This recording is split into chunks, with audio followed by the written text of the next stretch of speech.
clearly? Yes, I can. Okay, awesome. So as I mentioned, today for the next 1 hour, I'll be talking to all of you about and giving a comprehensive overview on cardiac fibrosis. So why is it important that we focus on cardiac fibrosis? And for that, I'd like to draw your attention to this slide here. This slide very beautifully summarizes the statistics of fibrotic diseases. As you can see, there is almost 5,000 incidences per 100,000 people for different fibrotic diseases, and in which the cardiac fibrosis comes the third.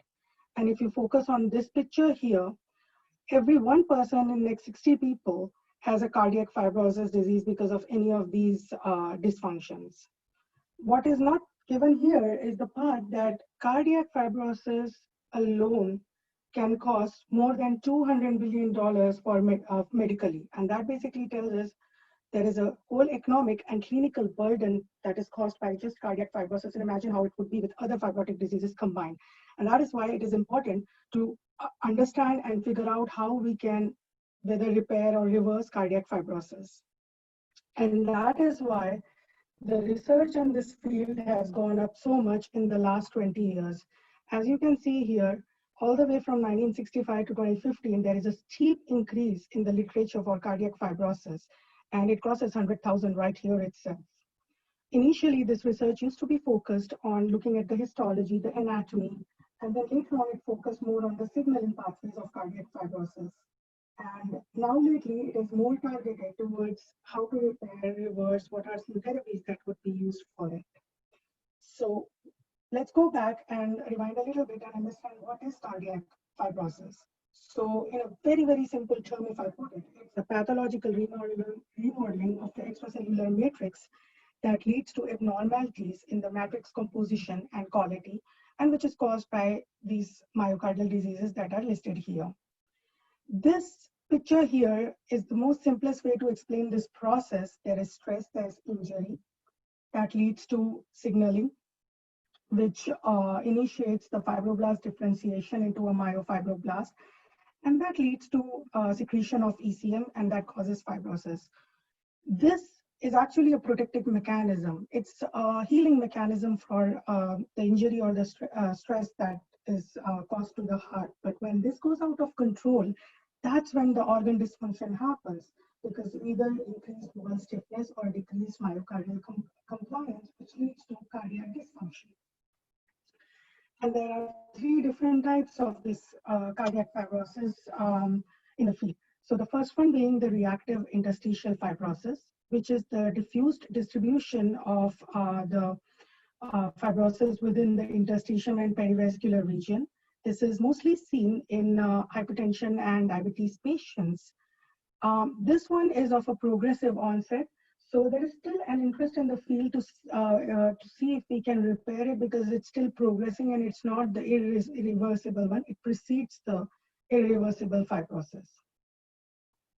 The next one is the infiltrative interstitial fibrosis, which is more of a deposit of insoluble proteins like glycosphingolipids in the cardiac interstitium. Again, this is of a progressive onset, and it's mostly seen in diseases like excuse my typo, amyloidosis or Anderson-Fabry disease. And the last one is the more common one, the one that we refer to when we talk about cardiac fibrosis, which is the replacement or scarring fibrosis or the irreversible fibrosis. This is the one that we see when there is myocardial infarction or cardiomyopathy.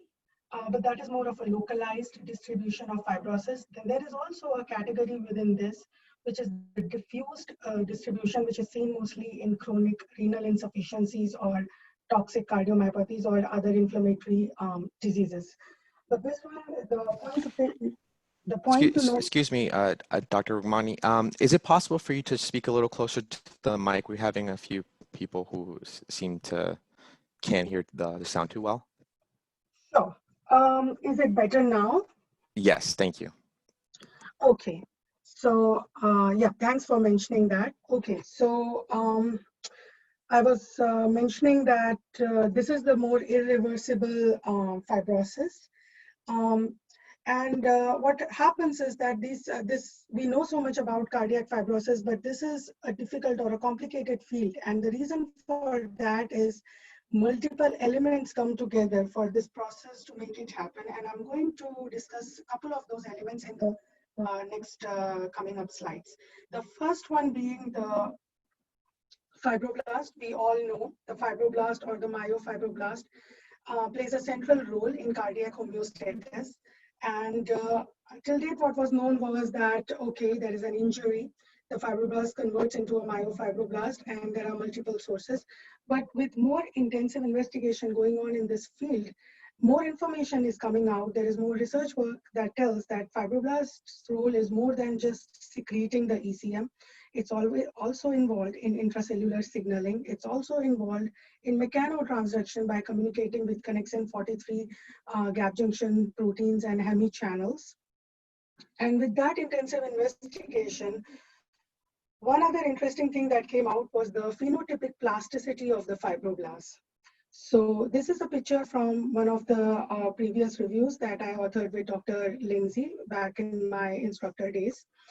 And till date, what was known was that, okay, there are two types of fibroblasts. There's a quiescent one, and then there is the activated fibroblast.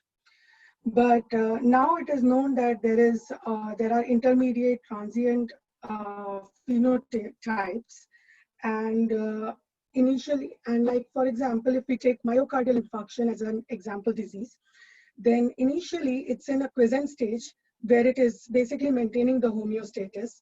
And then by day one post-injury, it goes into a pro-inflammatory stage where it is more focused on secreting some pro-inflammatory mediators. And as the disease progresses, the fibroblast goes from an anti-inflammatory stage where it is also involved in clearing of neutrophils, macrophages, and then moves into a pro-reparative stage where it is secreting collagen or other ECM factors. And finally, by day 28, it goes back to a quiescent stage where it's again maintaining the homeostasis. So the fibroblast actually undergoes a lot of changes in its gene expression depending upon the environment it is in. But till date, this whole phenotype, its expression, as well as its connection to the cell physiology has not been mapped yet. So the work is still going on in that field. And one of the reasons why this has not been mapped completely is because of the absence of a specific fibroblast marker. So this is a comprehensive list of all different fibroblast markers that are known, but I would like you to pay attention to how these fibroblast markers are present in multiple cell types. There are not any that are present only in one particular cell type, and that is the reason why there is a little bit conflicting info in the field. But these markers have definitely helped us also focus on the sources of fibroblasts. So there's been a lot of studies that have been done from a lineage tracing point of view, or a chimeric mouse models have been generated to identify the sources of this trans-differentiated fibroblast. Till date, it's known that there are 4 different populations that can contribute to the fibrosis for the fibroblast activation, which are listed here. There was a very recent study done where they showed that if you take a tamoxifen-induced cassette and place it in a periostin locus, it was able to identify activated fibroblast, and it was able to identify that the source is the resident fibroblast. There's a whole set of community that believes, strongly believes that it's the resident fibroblasts that are the source for the fibroblasts that undergo, get activated. But there is also studies that show that they have the sources, the bone marrow or the endothelial cells or the pericytes. So there is still a lot of conflicting info, and one of the reasons, as I mentioned, was this absence of markers. The other thing is the tools that we are using are different between different studies.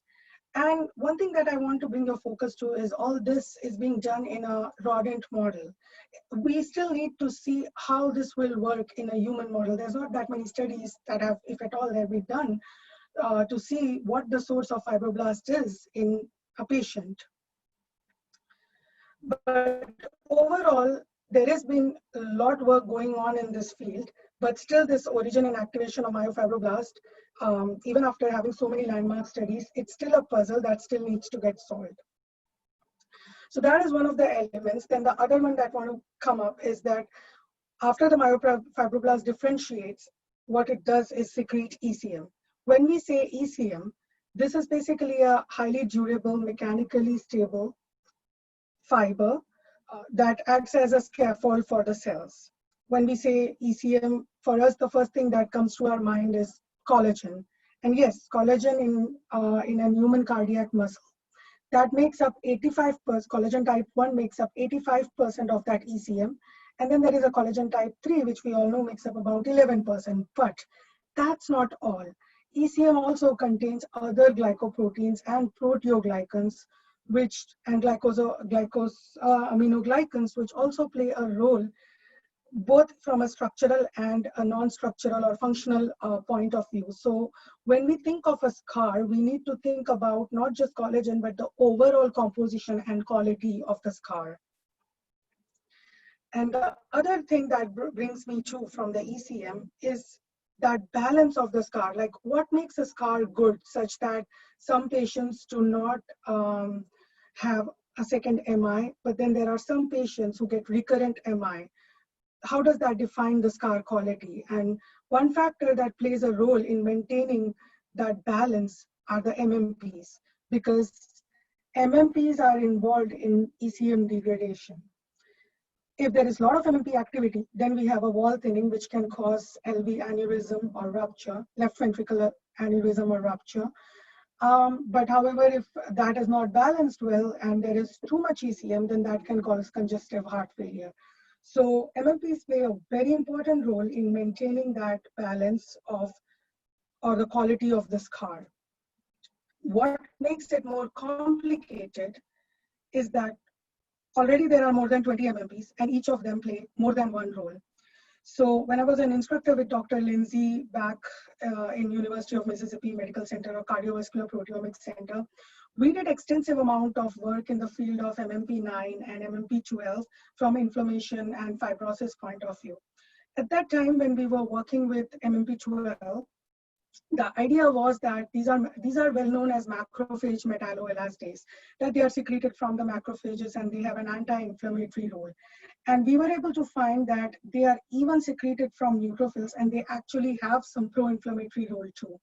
And from this picture, from the Alan Newton's review, you can see that MMP12 has multiple roles and in multiple different roles in all these different cell types.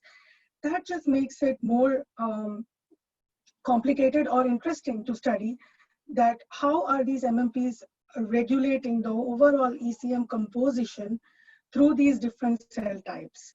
And just to focus more on that, if you look at this table here, depending upon what inducer or an inhibitor are you using to stimulate particular cardiac fibroblast, for example here, if you stimulate with a TGF-beta, you can see an increase in MMP2 and MMP14. However, if you stimulate with a collagen, you have a completely different, you have additional like TIM2 going up. So it's very important to look at fibroblast from a overall, from a whole picture in the way that it's not just about the source or the phenotype. There is the ECM composition and the MMP role that goes in there that regulates the whole fibroblast transdifferentiation. And I cannot leave out the signaling pathways here, which actually are the ones who are controlling this whole mechanism.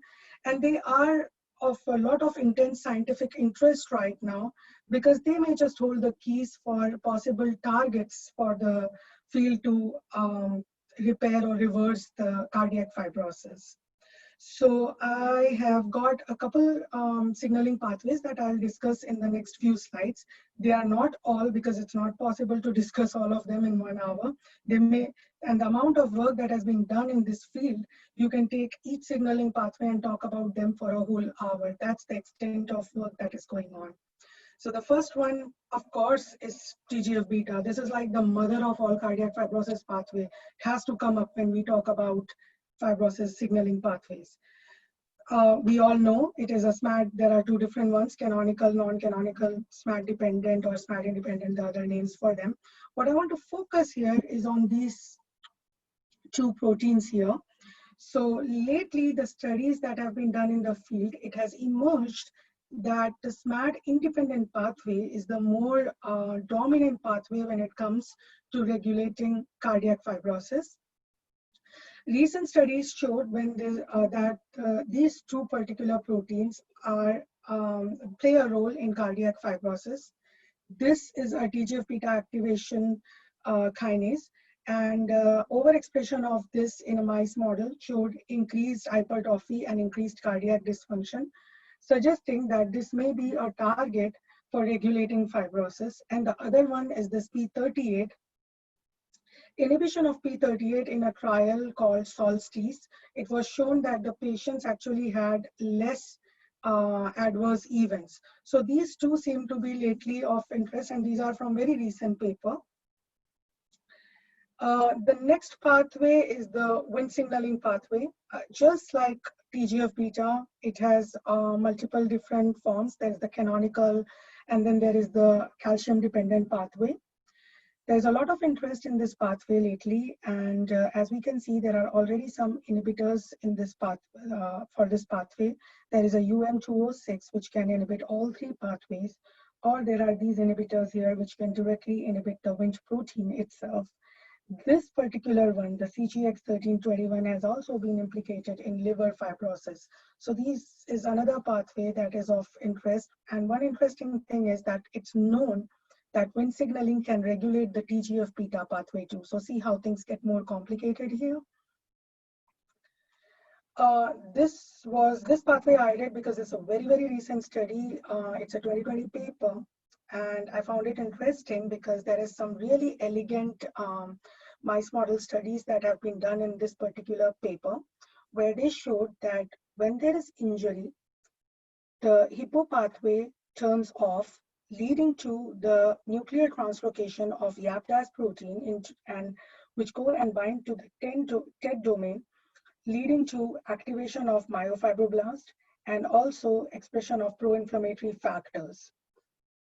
So hippo pathway, and one other thing that I noticed is that in the Wnt signaling pathway, where I talked about the CGX1321, that particular inhibitor is known to work via this hippo signaling pathway too. So again, that makes this whole into a whole cycle of signaling pathways regulating each other.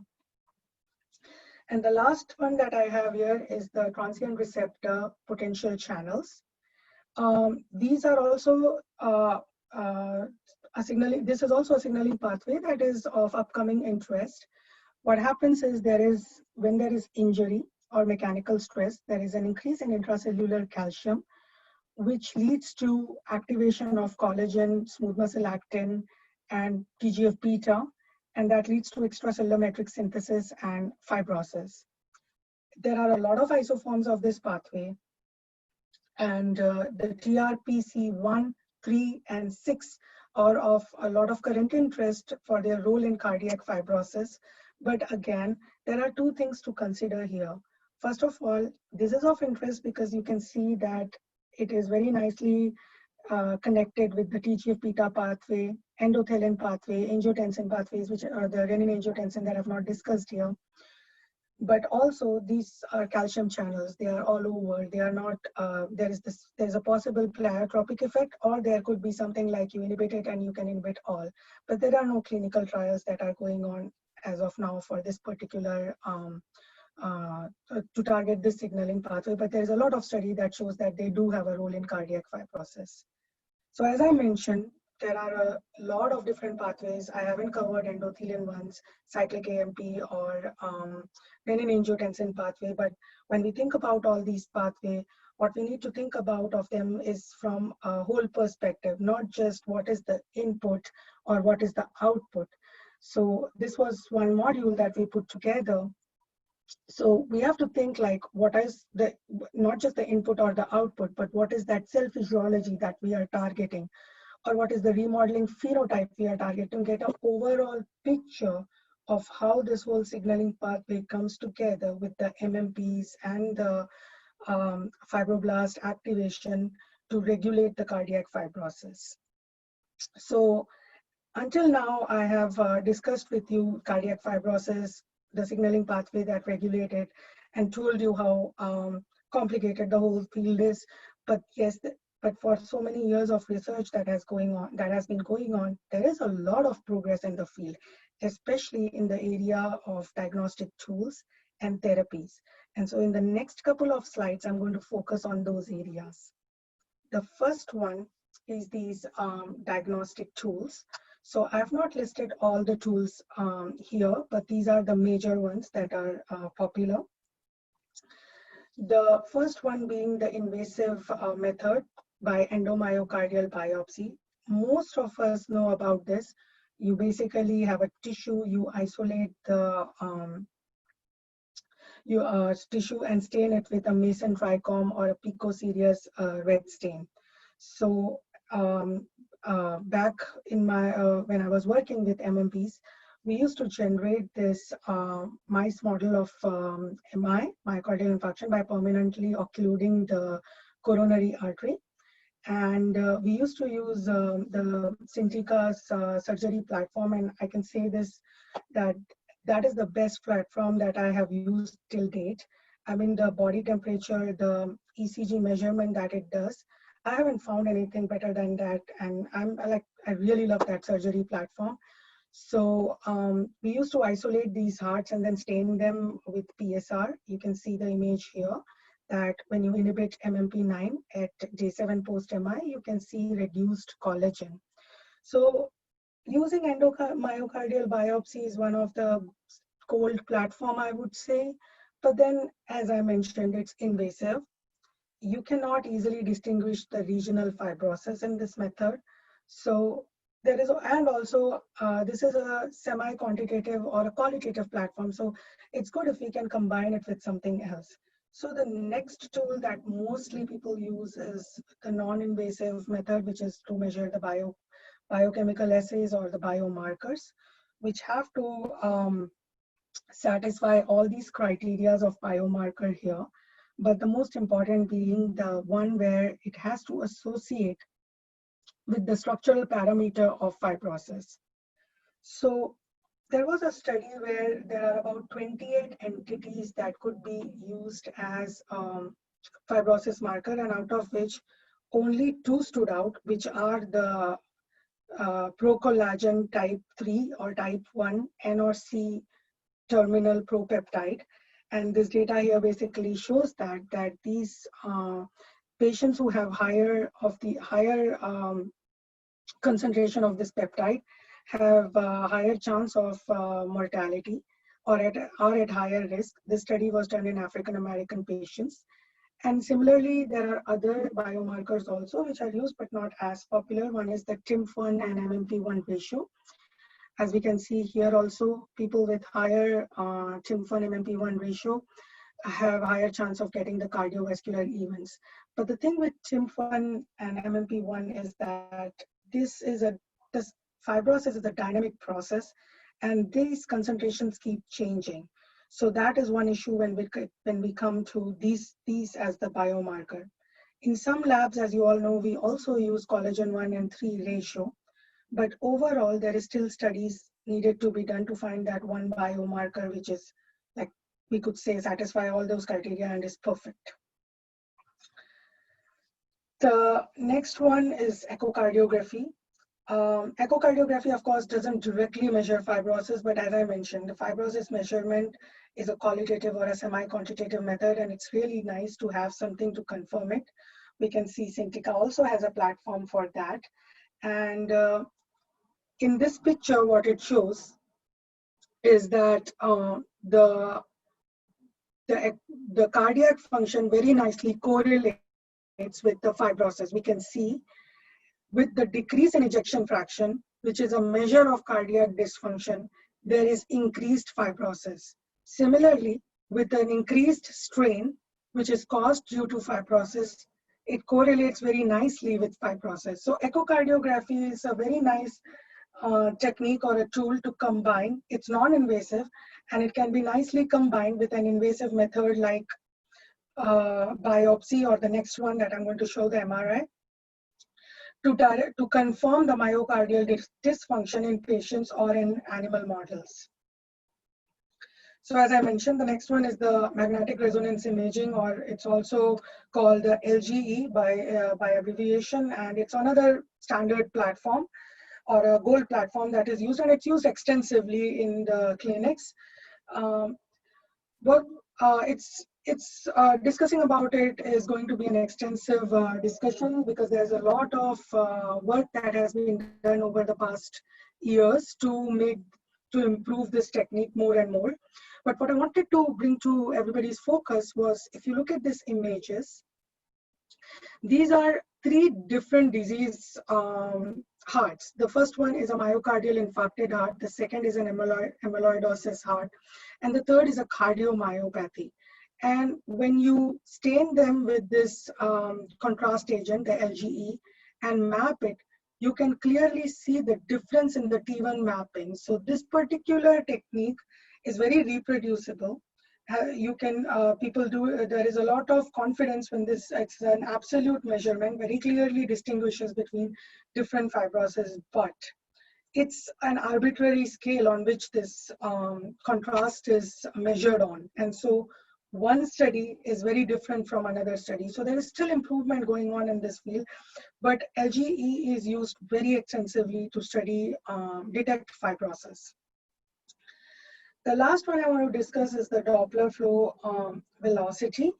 This one is another tool, just like echocardiography, very quantitative, and can provide you a lot of different parameters and output.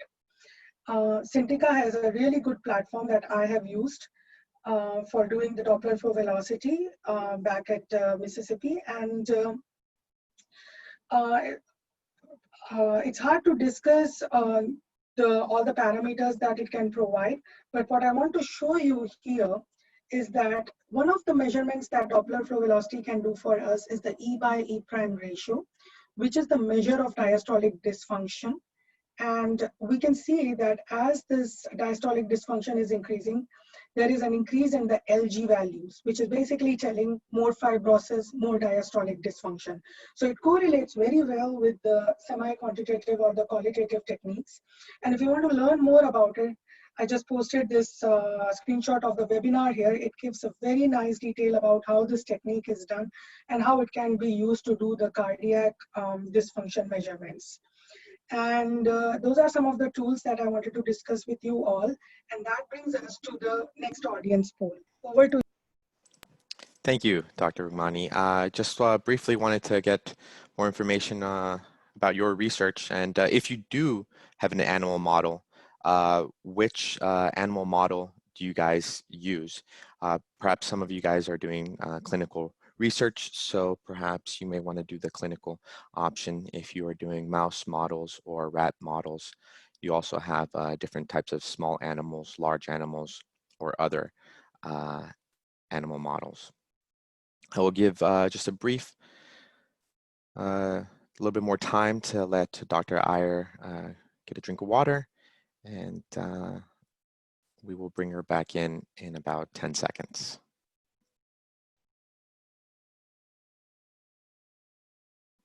Seems like mostly everyone has answered, so thank you. Dr. Iyer, are you back with us? Yes. Thank you. So, okay. So the last major part of the talk is to look at some of the therapeutic approaches that are being used currently. Again, it's not possible to discuss all of them. So what I did, I categorized them into different groups, and I'm going to pick one from each group and discuss that.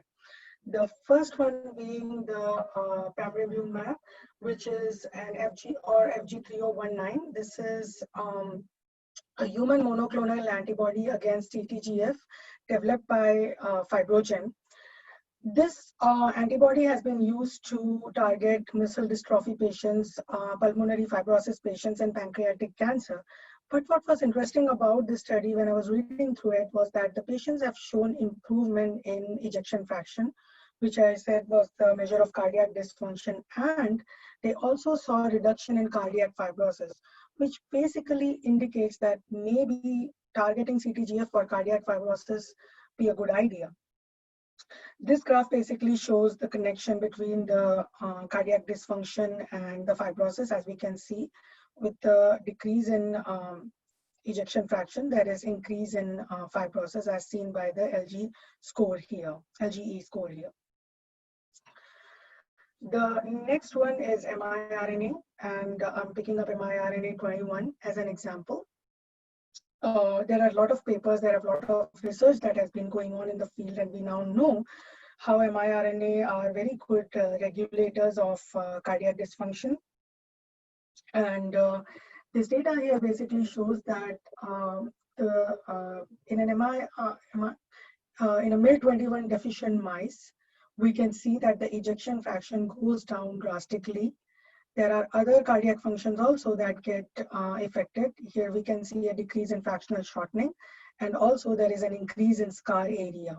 Now, in this paper, it was shown that MIL-21 regulates cardiac fibrosis by regulating a protein called KBD-BD7, which regulates the inflammatory response through the TAMs and macrophages. So basically, in short, MIR21 targets that particular protein, and if you silence that protein, they developed a, they used a silencing, they silenced that protein in this MIL-21 knockout mice, and when you do that, you improve the ejection fraction and you also reduce the fibrosis. So basically saying that if you can target MIR21 or you could target, I believe, KBD7, then you can actually have a beneficial effect on cardiac fibrosis. And in that relation, actually, there is a clinical trial that is going on for recombinant MIL-21, focusing, I think, on kidney or renal dysfunction, actually. The next category is that of biomaterial assisted therapies. This is another upcoming and a very vast field. As you can see from the image here, there are multiple different types of biomaterials, hydrogels, cardiac patches, vascular grafts, and you can use biomaterials as a scaffold for the heart or even for delivery of different substrates or drugs. This is a study I used as an example here, which has been done recently to look at the safety and the feasibility of using a hydrogel to treat cardiac fibrosis. So in this study, the patients were given a Ventrigel, which is an ECM hydrogel derived from a decellularized porcine myocardium. And it was shown that this Ventrigel had treatment with this Ventrigel showed improvement in a left ventricular remodeling for the patients treated less than 1 year post-MI versus the ones who had had the MI for more than an year. So this was a small study, but it provided the information that it is safe and feasible to use biomaterials to treat cardiac fibrosis. Although I do want to mention here that in these studies, one of the limitations which comes up with the biomaterials is there's still a lot of work that needs to be done to make sure that the biomaterial is stable. What is the best way that you can deliver it? And third, that it synchronizes with the heart rhythm. So those are some areas that are still being focused on to improve the biomaterial and use them as a therapy. The next one, which is of a lot of interest for me, and I really like this study, was the one that was published last year for the FAB CAR T cells. So this is a really cool study which brought a proof of principle to us that we can use immunotherapy or use CAR T cells to treat pathological fibrosis. And it's a very cool study that the group did, where they identified the protein that has the maximum fold chain in cardiomyopathy patients. So they identified FAP, which is the fibroblast activation protein, and they found that, okay, this is the one that has the maximum fold change in myopathy patients, and then they developed CAR T cells against that. And by adoptive transfer, the mice was given those cells and they looked at, and these mice are injury models and they were given injury by using angiotensin 2 and phenylephrine. And when they looked at the scar, they found there was a significant reduction in cardiac fibrosis when these animals are treated with the FAP CAR T cells. And we can see the quantification here. And with that, there was also an improvement in cardiac function as seen with an increased fractional shortening. So this basically opens the door for using immunotherapy to treat anything other than non-cancerous cells. The other thing is that there is still a lot of work that needs to be done. This was first of its kind study. We still need to see if FAP is the best protein to target or if that is the best construct to use this work, but definitely immunotherapy can be directed in this direction too. The last one that I have in this category is the fibroblast reprogramming. We cannot not discuss this at all. It's a very well-known field.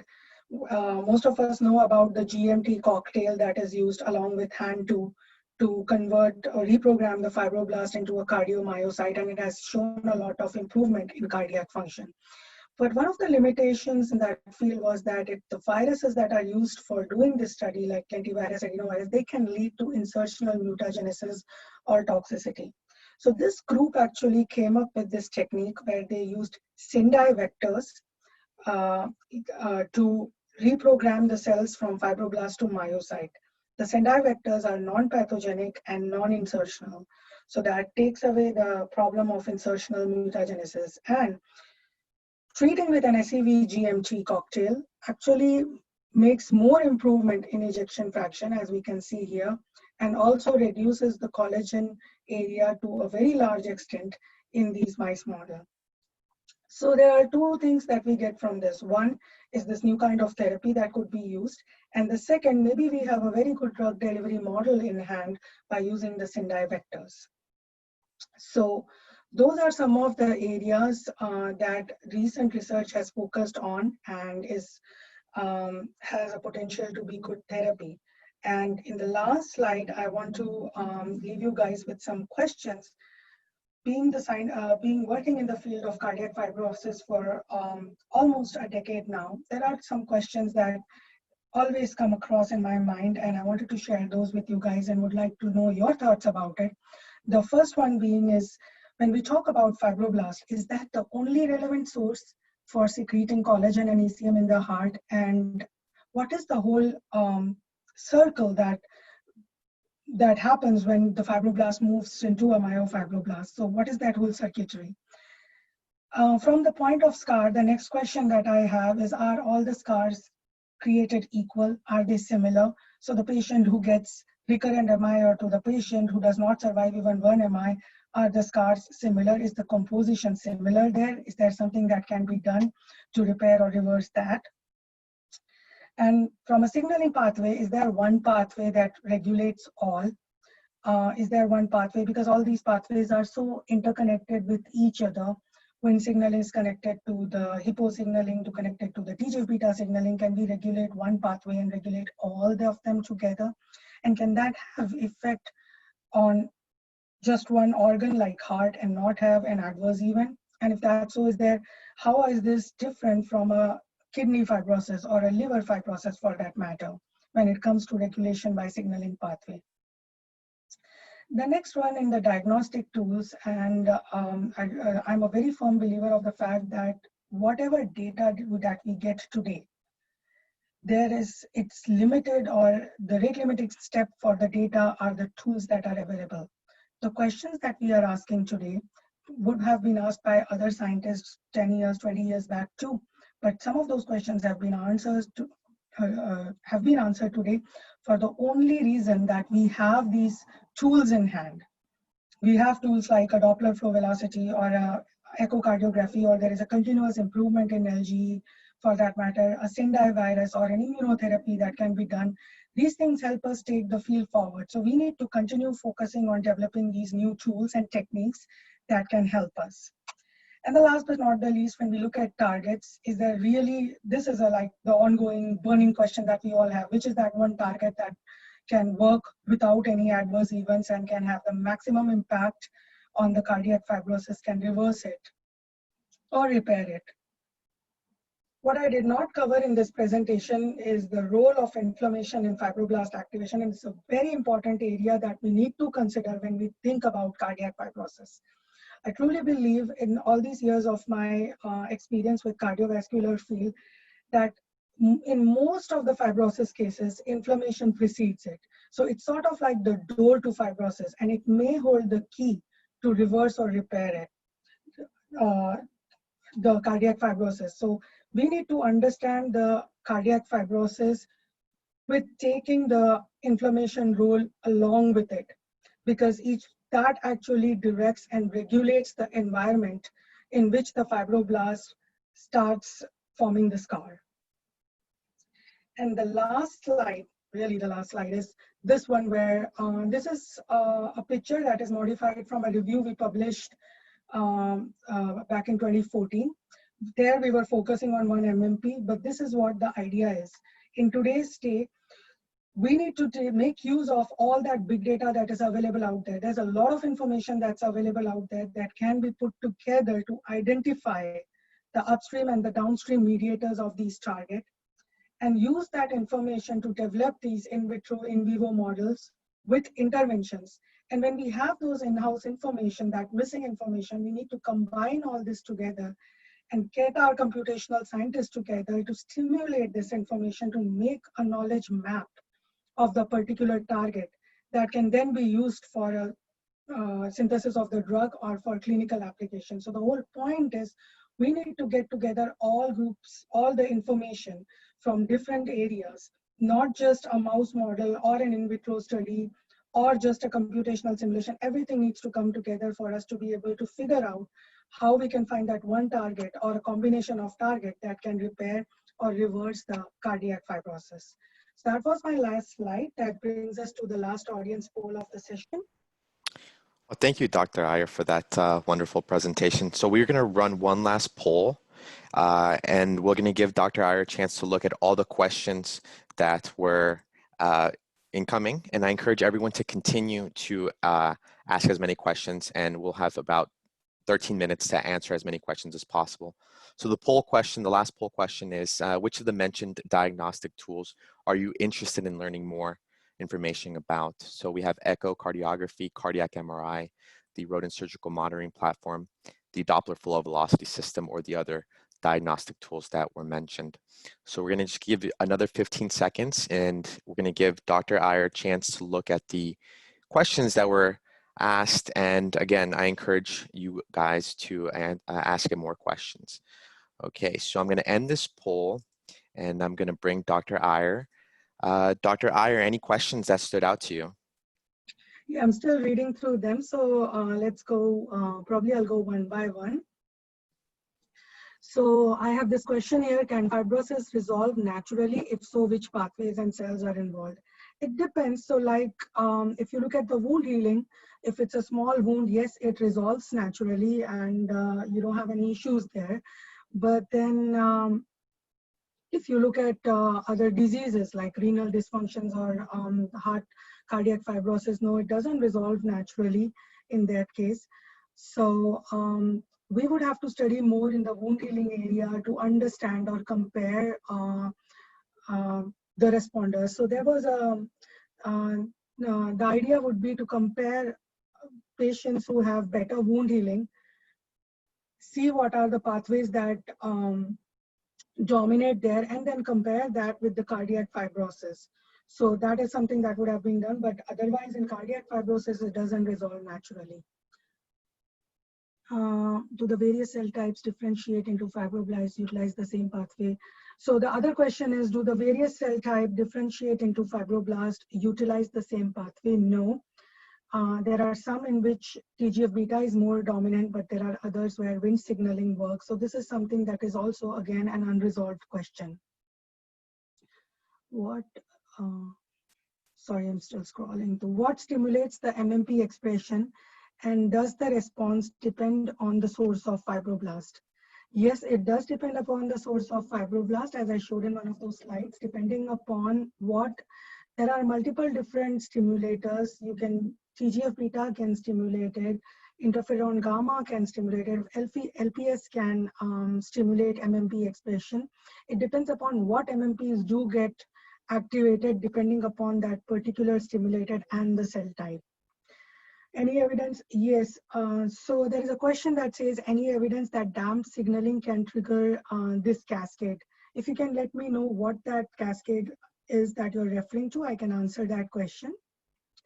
Are there differences when comparing? Yes. So there is another question. So this is a good question. Are there differences in readouts when comparing MI models, ischemia reperfusion to permanent ligation? Yes. So the permanent ligation is more of it's a acute one or a chronic one, whereas the ischemia reperfusion, you have an ischemia and then you reperfuse it. So there is an that reperfusion also causes inflammation. And it has been seen that the inflammatory markers that go up in the permanent ligation are different from the ones that go up in the IR. What type of pathological measures one can make on animals with fibrosis?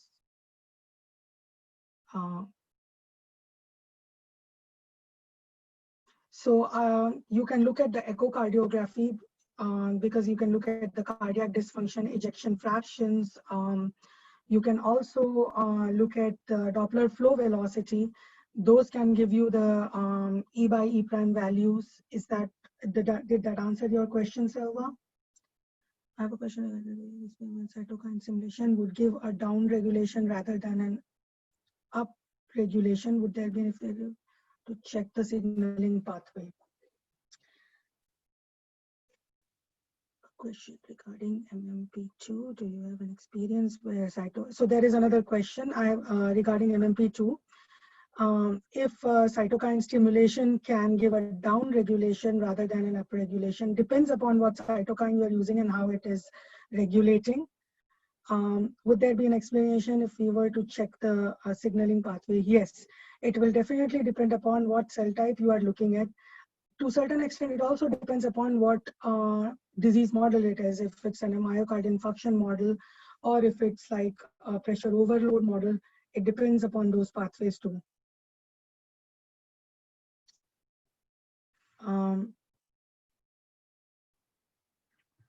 Is collagen male culture? Why not block collagen type 1? So there is a question which says, if collagen is the main culprit, and why not block collagen type 1? Yes, we can reduce the fibrosis like that, but there has to be, I believe there is a threshold window.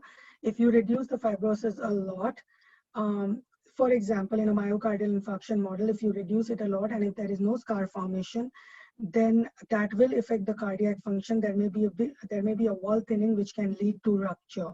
So you can target it, but you have to target it within a particular threshold. Oxidative stress is, so another question is, what is the role of oxidative stress in fibroblast differentiation and subsequent collagen deposition? So oxidative stress is a form of, the reactive oxygen species are a form of injury, and that can trigger some of these pathways like TGF-beta or the TPCR, the calcium channels that I mentioned about, and that can trigger the fibroblast differentiation and leading to causing the fibrosis.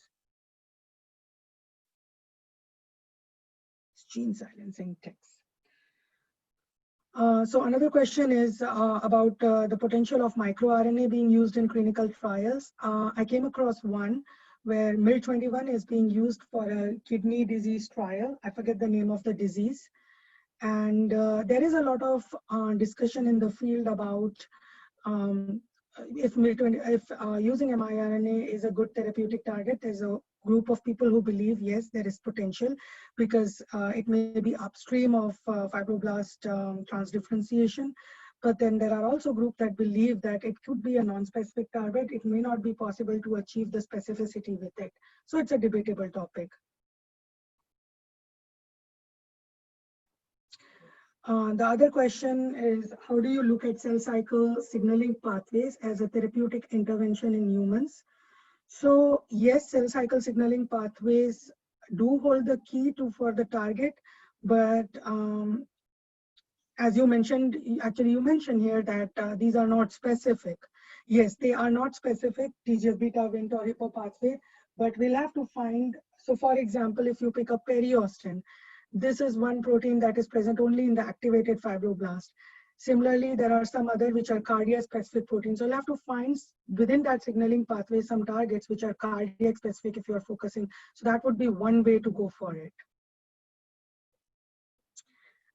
Yes, the next question is, are there radionucleotide methods to measure fibrosis in large animal? Yes, I did not discuss them here, but definitely there is the PET, and then there is a radionucleotide measurement by biochemical assays that can be done to measure fibrosis.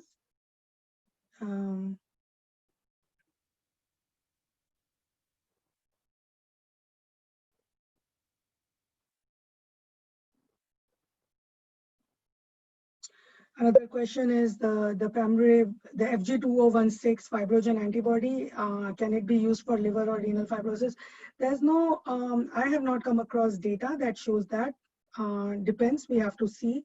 But for cardiac fibrosis, they did show some data there. So it could be interesting to see if FG2016 works in renal and liver fibrosis.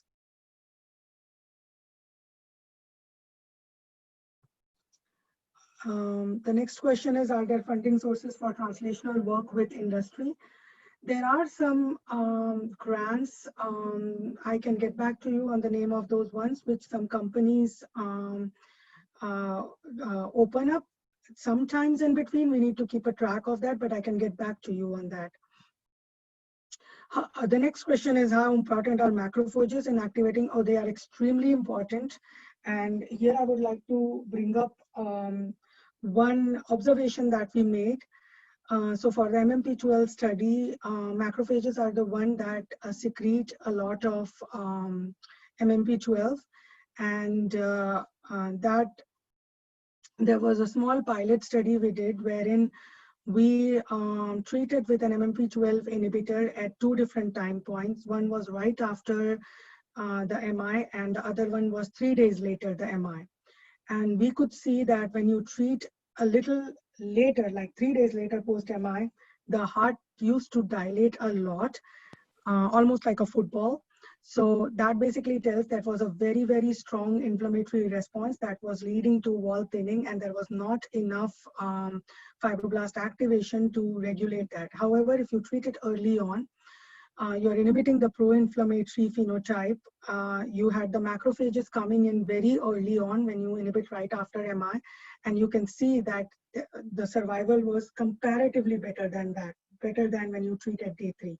So yes, at what time those macrophages come in and how soon they resolve the inflammation does have an effect on how the fibroblasts are working to generate the scar. Dr. Iyer, I think we have time for one more question. So if there's one last one that stands out to you, just will mention that we will forward all these questions to Dr. Iyer, and in her spare time, she will get to them. Why is cardiac associated? Let me see. What is the trigger point where wound healing becomes pathological, and are there biomarkers to pinpoint that? So that's a very good question that has been raised by Girija. I do not have a very specific answer for that, but that would be something that I think some of the groups are under study, that what is that trigger point, and what would be that biomarker be.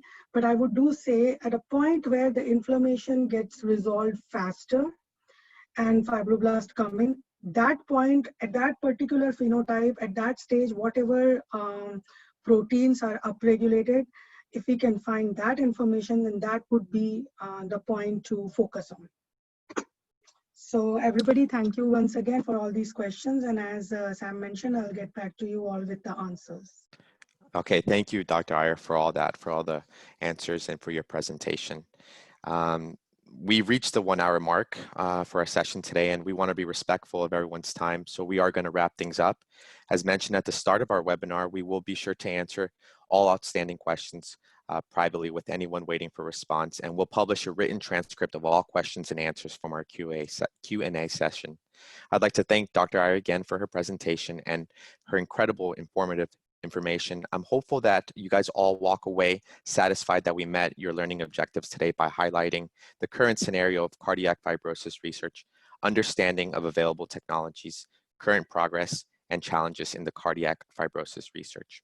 I would like to mention that we will also be hosting a webinar titled Aging and the Cardiovascular System, an in vivo and in vitro approach to the preclinical assessment of arterial stiffness in 2 weeks on June 10th at this exact time.